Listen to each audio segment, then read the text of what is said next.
नमस्कार शिक्षक मित्रांनो. मित्रांनो, शैक्षणिक वर्ष 2026-27 मध्ये UDAS प्लसमध्ये विद्यार्थ्यांचे अपार आय-डी कसे जनरेट करायचे, हे आपण आजच्या व्हिडिओमध्ये पाहणार आहोत. त्यासाठी आपण आपल्या लॅपटॉप किंवा कॉम्प्युटरच्या क्रोम ब्राउझरवर जाणार आहोत.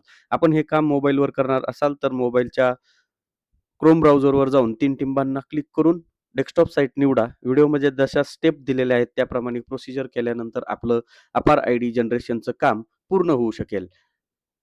इथे आल्यानंतर आपल्याला UDASची जी वेबसाईट आहे udasplus.gov.in या वेबसाईट्सवर आपल्याला जायचं आहे किंवा Googleवर UDAS असं नाव टाकल्यानंतर आपल्याला जो रिझल्ट येईल, त्या रिझल्टला क्लिक करून आपण या वेबसाईटवर येणार आहोत. आल्यानंतर log in for all modules यावर आपल्याला क्लिक करायचं आहे. आता या ठिकाणी UDAS प्लसचे वेगवेगळे मॉड्यूल्स आपल्याला पाहायला भेटतील. सर्वात पहिलं आपल्याला आपलं स्टेट निवडायचं आहे आणि गो या बटनाला क्लिक करायचं आहे.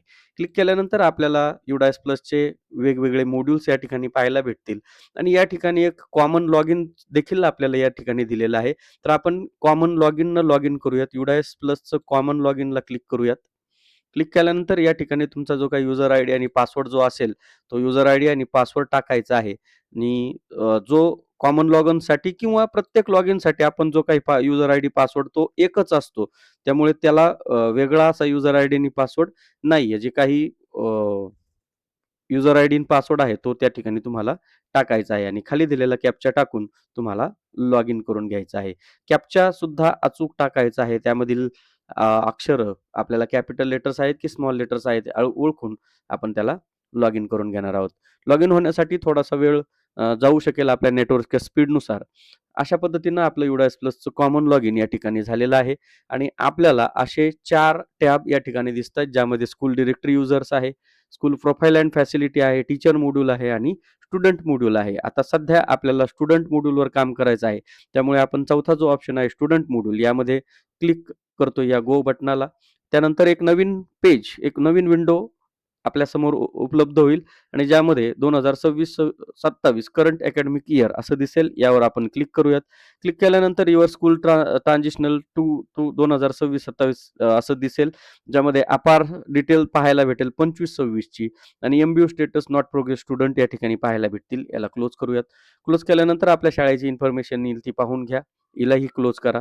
क्लोज केल्यानंतर आपल्याला आता डायरेक्ट अपार काढण्यासाठी जो टॅब आहे, तर डाव्या कोपऱ्याला या ठिकाणी अपार मॉड्यूल दिलेलं आहे. या अपार मॉड्यूलला आपल्याला क्लिक करायचं आहे. क्लिक केल्यानंतर आपल्याला या ठिकाणी क्लास ग्रेड दिलेला असेल. तर समजा आपण मागील इयत्तांचे अपार आयडी जनरेट केले नसतील, तर आपण त्यातला इयत्ता निवडू शकता. यावर्षी इयत्ता पहिलीच्या विद्यार्थ्यांसाठी अपार जनरेट बाबत आपण माहिती पाहतोय किंवा सेम प्रोसिजर इतर वर्गाच्या विद्यार्थ्यांसाठी सुद्धा असणार आहे. इयत्ता पहिलीचा वर्ग निवडतोय. त्यानंतर इथे ऑल किंवा तुकडी जर असेल तर आपण या ठिकाणी तुकडी निवडू शकता आणि गो या बटनाला आपण क्लिक करायचं आहे. गोला क्लिक केल्यानंतर आपणासमोर विद्यार्थ्यांची यादी अशा प्रमाणे आपल्याला पाहायला भेटेल. या विद्यार्थ्याच्या यादीप्रमाणे आपल्याला ज्या विद्यार्थ्याची अपार जनरेट करायचे आहेत, त्या विद्यार्थ्याला आपल्याला या ठिकाणी शोधायचं आहे. समजा एक विद्यार्थी आहे आणि त्या विद्यार्थ्याचं नाव आपण या ठिकाणी शोधतोय. समजा या विद्यार्थ्याला आपण घेतलंय आणि त्याच्या समोरील सर्वात शेवटच्या रकान्यामध्ये जनरेट नावाचा एक टॅब आपल्याला पाहायला भेटतोय. या जनरेट नावाच्या टॅबला आपल्याला क्लिक करायचं आहे. वरती जनरल अपार आयडीची इन्फॉर्मेशन तुम्हाला पाहायला भेटेल. थोडंसं खाली स्क्रोल डाऊन केल्यानंतर तुम्हाला concern by father, mother, legal guardian of student अपार आयडी जनरेशन असा एक कन्सर्न फॉर्म आपल्याला येईल. हा कन्सर्न फॉर्मची प्रिंट आपल्याला शाळेमध्ये देखील जतन करून घ्यायची आहे, की पालकाच्या संमतीनं आपण हे अपार आयडी जनरेट करत आहोत आणि त्यानुसार या ठिकाणी हा जो चौकोन आहे इथे त्या पालकाचं म्हणजे आई, वडील ज्याची माहिती आपल्याला भेटली असेल त्यांचं नाव या ठिकाणी टाकायचं आहे. त्यांचं ॲज अ ते वडील आहेत, आई आहे किंवा लीगल गार्डियन आहे, त्या पद्धतीनं त्यांचं रिलेशन कोण आहेत ते सिलेक्ट करायचं आहे. त्यानंतर विद्यार्थ्याचं नाव या ठिकाणी आपोआप आलेलं आहे. बाकी with my identity proof as selected. आता इथे जे आयडी कार्ड त्यांच्याकडून आपण घेतलेलं आहे त्यातला योग्य प्रकार आपल्याला या ठिकाणी निवडायचा आहे. त्यामध्ये आधार कार्ड आहे, पॅन कार्ड आहे, इपिक किंवा वोटर आयडी, ड्रायव्हिंग लायसन्स आणि पासपोर्ट्स या प्रकारामध्ये पालकांकडून जी माहिती तुम्हाला भेटेल ती आपण सिलेक्ट करायची आहे. त्यानंतर थोडंसं खाली येऊन आपल्याला या ठिकाणी जे काही फिजिकल कन्सर्नचं जे प्लेस आहे, त्या प्लेस म्हणजे आपल्या गावाचं नाव आपल्याला या ठिकाणी टाकायचं आहे आणि डेट ऑफ फिजिकल कन्सर्न म्हणजे आपण ज्या दिवशी त्यांचं कन्सर्न घेतलेलं आहे, संमती घेतलेली आहे, ती तारीख आपल्याला या ठिकाणी टाकायची आहे आणि सर्वात शेवटी सबमिट या बटनाला आपल्याला क्लिक करायचं आहे. अशा पद्धतीनं पुन्हा एकदा हा फॉर्म चेक करून घ्यायचा आहे, की आपण सबमिट करण्यापूर्वी त्या पालकाचं नाव, त्याचं रिलेशन, त्याचा आधार किंवा जो काही आयडी प्रूफ दिला असेल आणि त्या आयडी प्रूफचा नंबर आपल्याला या ठिकाणी टाकायचा आहे आणि सर्वात शेवटी आपल्याला सबमिट या बटनाला क्लिक करायचं आहे. सबमिट करताना आपल्याला एक पॉपअप येईल, की are you sure want to generate APAAR ID with concern by father आणि त्यांचं नाव असं पद्धतीने येईल. याला कन्फर्म करायचं आहे. तर या ठिकाणी आणखी एक एरर मला या ठिकाणी पाहायला भेटतोय. काय?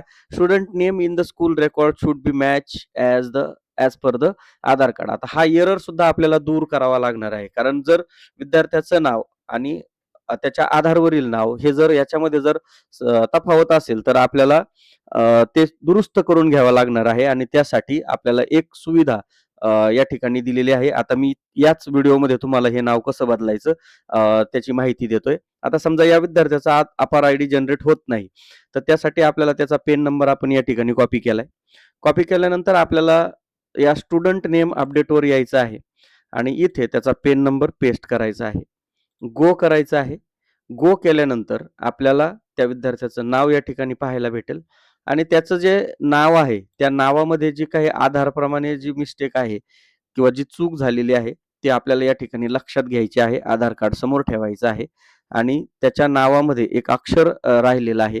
त्या नावामुळे याचा प्रॉब्लेम झालेला आहे. आता त्याचा पेन नंबर जनरेट झाल्यामुळे आपण हे बदल करू शकतो आणि हा बदल एकदाच आपल्याला करता येणार आहे. त्यामुळे आपण या ठिकाणी नाव त्याचं अचूक आहे याची खात्री केली आता आणि याला अपडेट रेकॉर्डवर क्लिक करतोय. याला कन्फर्म करतोय. हे नेम आता चेंज झालेलं आहे. याला ओके करूयात. आता परत एकदा मी अपार मॉड्यूलवर येतोय. इथे परत विद्यार्थ्याचा क्लास निवडतोय. गो करतोय आणि तो जो विद्यार्थी आहे त्याला सिलेक्ट करतोय पुन्हा एकदा. त्याचं नाव या ठिकाणी चेंज होऊन आलेलं आहे. पुन्हा जनरेट अपारवर जातोय. या ठिकाणी त्याचं जे काही वडिलाचं नाव आहे, त्याचं फादर्स कोण आहेत, वडील आहेत, त्यांचं काय आयडी प्रूफ आहे ते मी या ठिकाणी टाकतोय आणि बाकी कन्सेंटमध्ये त्याचं जे काही प्लेस आहे ते प्लेस मी या ठिकाणी टाकतोय आणि या ठिकाणी डेट असेल ती डेट मी या ठिकाणी घेऊन सबमिट सबमिटला क्लिक केल्यानंतर तुमच्यासमोर असा एक पुन्हा पॉपअप येईल. पॉपअप आल्यानंतर आता हे बरोबर आहे, की खात्री करायची आहे. याला कन्फर्म करायचं आहे आणि रिक्वेस्ट अपार आयडी सबमिटेड असं आपल्याला दिसेल. पहा आपण व्हिडिओ करतानाच आपल्याला जो एरर आला आणि तो दूर कसा करायचा हे देखील आपण याच व्हिडिओमध्ये पाहिलं. याला पुन्हा बॅक करूयात. आता बॅक केल्यानंतर त्या विद्यार्थ्याच्या समोरील जो जनरेट नावाचा टॅब होता तो या ठिकाणून गायब झालेला आहे. आता आणखी एका विद्यार्थ्याचा आपण या ठिकाणी अपार जनरेटची प्रोसेस पाहूयात. समजा एक विद्यार्थी आहे आणि त्याच्या समोरील जनरेट नावाच्या ऑप्शनला आपण क्लिक करूयात.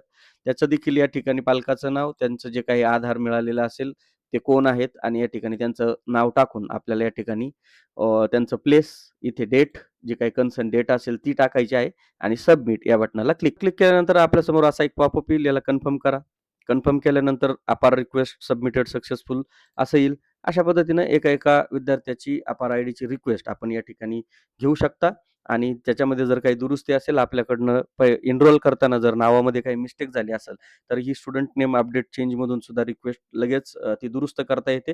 फक्त यासाठी एक अट आहे, ती एकदाच आपल्याला ती त्या ठिकाणी दुरुस्ती करता येईल. त्यामुळे जी नावं आपण इयत्ता पहिलीची विद्यार्थ्यांची भरताय, ती अचूक पद्धतीनं भरणं आवश्यक आहे. तर अशा पद्धतीनं आपल्याला अपार आयडी जनरेट कसे करायचे हे आपण आजच्या व्हिडिओमध्ये पाहिले. व्हिडिओ आवडल्यास व्हिडिओला लाईक करा, चॅनलला सबस्क्राईब करा आणि हा व्हिडिओ आपल्या सर्व शिक्षक बांधवांपर्यंत नक्की पोहोचवा. धन्यवाद.